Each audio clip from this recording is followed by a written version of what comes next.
pertempuran dari pemain-pemain Aura. Mereka kalau emang udah panas ya udah semua diribas. Gue kagak ngerti itu si No Mercy. Gue dari tadi ngeliatin ya, dia dapetin satu, pokoknya terobos lagi. Knock satu, ras, ibu-ibu beli ras.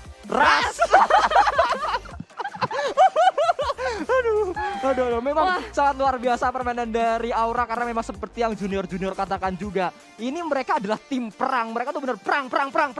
Hanya itu yang mereka inginkan dan itulah yang mereka lakukan untuk match kali ini. Semua benar-benar sangat luar biasa. Ini adalah momen di mana Mono Mercy nabrakin pemain-pemain dari lawannya tadi.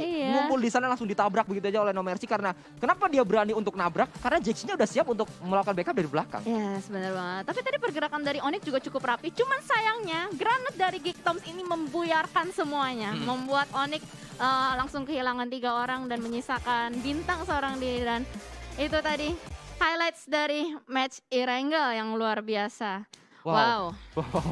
Tomsi itu benar-benar sangat-sangat matang sekali masakan granatnya, lempar ke depan, 3 orang ngumpul di situ dan 3-3-nya langsung sangat-sangat tidak bisa melakukan apapun. Dia nggak bisa mau berdiri juga pasti ketahuan kan. Iya, akhirnya 3-3-nya kenok, 1 orang bahkan bintang itu low banget loh. Benar, berarti ini depths ya kan, point depths. Ya. Geektoms udah dapat 2 player nih buat Ya. jadi tim basket. Kita kumpulkan. Ya, kita kumpulkan ya. Udah 2 nih. Ya nanti siapa tahu nanti ada cabang dari PUBG Mobile gitu kan. Pemain basket. Bener. Tapi yang dilempar granat. Gitu. Wah, sangat luar biasa sekali apa yang terjadi di match ketiga tadi.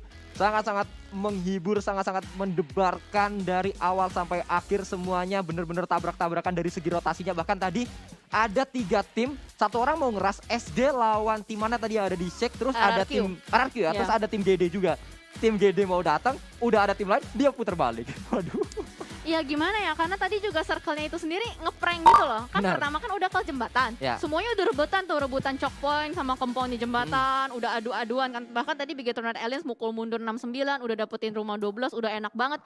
Terus tiba-tiba mantul ke atas ke yang open field Gundam itu. Ya makanya kalau kalian lihat tadi pergerakan dari rotasi-rotasi tim, itu tadi udah ngumpul ke bawah, numpuk di sini, pas mantul ke atas, iya semuanya di luar. Semuanya di luar. Kata yang main, ya ampun, capek-capek kesini, sirkulnya ke sana. Terus mau yang main sih pasti, yang nonton mah enak nonton doang, pikirin kita rotasi, ya ampun, depan ada orang, kanan ada orang, kiri ada orang, mau lewat mana coba. Tapi itu pentingnya IGL, in-game leader. Karena gimana pun juga rotasi kan biasanya nge-call IGL ya kan. Jadi yang teman-teman yang lain tuh memang nggak usah terlalu mikirin untuk masalah rotasi. Tapi baik lagi kan setiap tim punya strategi yang berbeda-beda. Ada yang semuanya nge-call, ada yang nge-call 1 orang doang. Dan kalau misalkan yang seperti tadi, biasanya tuh tugas IGL tuh udah mikirin, oh garis pesawat tadi begini, circle ke sini, circle kemana. Dia tuh udah punya imajinasi kira-kira tuh bakal terjadi penumpukan di mana. Dan dia harus mikirin kemana arahnya. Dan tadi memang yang bikin seru juga adalah terjadi rotasi di jalur yang sama, timingnya sama, makanya tadi tuh banyak banget yang tim bertemu pakai mobil tuh begini semua, muter balik lah, ada yang lewat, ada yang begini, udah kayak jalan raya. Iya benar-benar, dan itu nggak sekali aja terjadi, itu terjadi di beberapa titik mendadak. Memang mereka rotasinya bareng-bareng gitu, semua timingnya sama. Dan balik lagi, memang kalau tadi Cijal udah bilang, Cijal ini butuh banget map awareness yang benar-benar tajam, karena ya dia kalau circle-nya mau kemana pun dia udah harus tahu area mana yang enak banget buat dimainin, area mana yang kira-kira ada musuh, area mana yang kira-kira ini nih kayaknya kosong bisa kita isi nih gitu. Benar, dan tadi juga sebenarnya kalau Genesis Dogma positioningnya udah bagus banget. Cuman sayangnya adalah mereka satu kepisah ya kan. Terus juga mereka udah di tengah duluan. Jadi membuat tim-tim yang nyisir circle itu bisa dapetin player-player dari Genesis Dogma. Seperti tadi Onyx ya kan.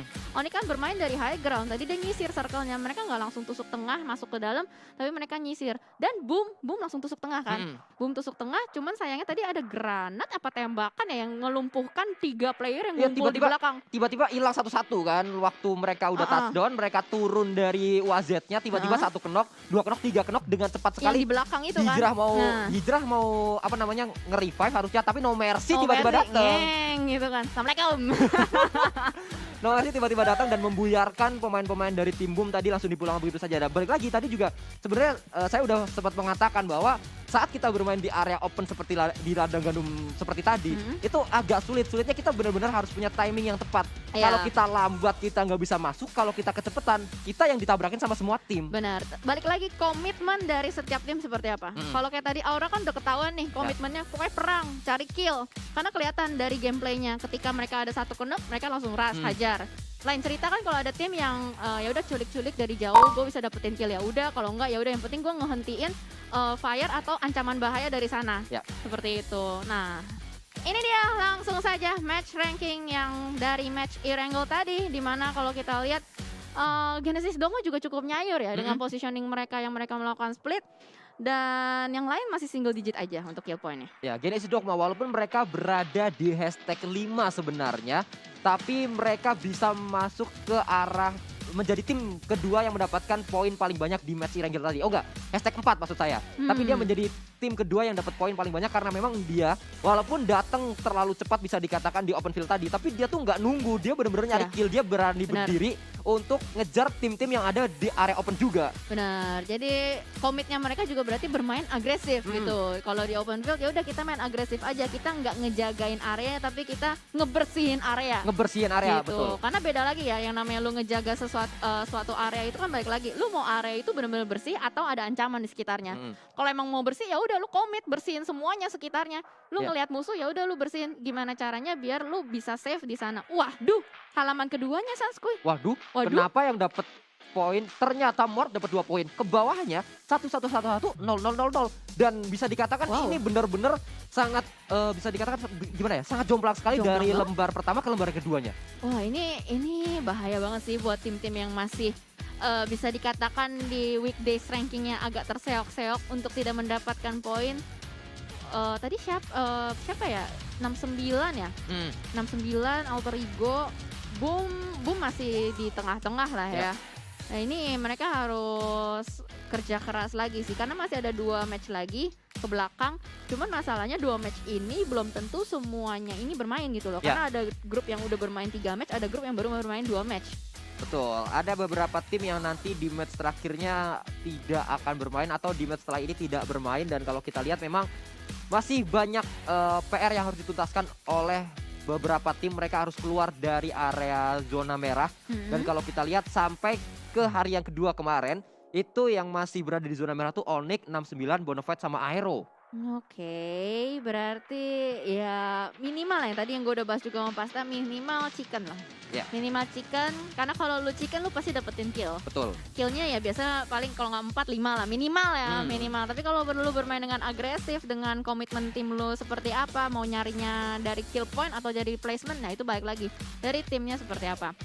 Itu. Dan kalau kita lihat memang di lembar yang kedua pun ya, kalau kita lihat dari overall rankingnya, walaupun ada tim yang masih aman bisa dikatakan berada di area hashtag 14 di klasemen sampai hashtag 16, itu mereka aman-aman gak aman sih, karena walaupun mereka berada nggak di zona merah, tapi selisih poin mereka tuh bener-bener tipis-tipis banget. Dan akan kita lihat seperti apa nanti lembar kedua. Ini lembar pertamanya dulu. Aura masih memuncaki weekdays ranking kita dengan 158 poin total dengan 3 kali WWCD yang mereka dapatkan.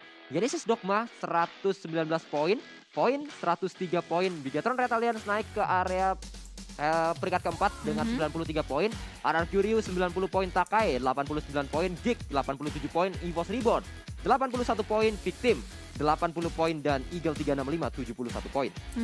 Benar. Ini udah kelihatan ya, berarti tadi tim-tim yang bermain udah mulai naik semua poinnya. Bahkan kalau misalkan tadi tim yang gak bermain seperti EVOS, Takai, itu wajar aja kalau mereka turun karena mereka melewatkan satu match karena memang grupnya tidak bermain. Dan ini dengan adanya WWCD tadi yang didapatkan Aura membuat Aura semakin ke atas lagi untuk poinnya. Yang pasti aman gitu loh. Betul. Jadi kayak mereka pasti aman untuk lolos Super Weekend. Kalau gue bilang sih dari hashtag 1 sampai kayaknya di halaman 1 udah pasti masuk semua. Dan kalau kita lihat Aura kenapa disebut tim perang, beda kill poinnya peringkat 1 sama 2 tuh 30 poin. 30 kill yang membedakan Aura sama Genesis Dogma, itu yang membuat mereka menjadi tim perang. Kenapa kita menjuluki tim perang?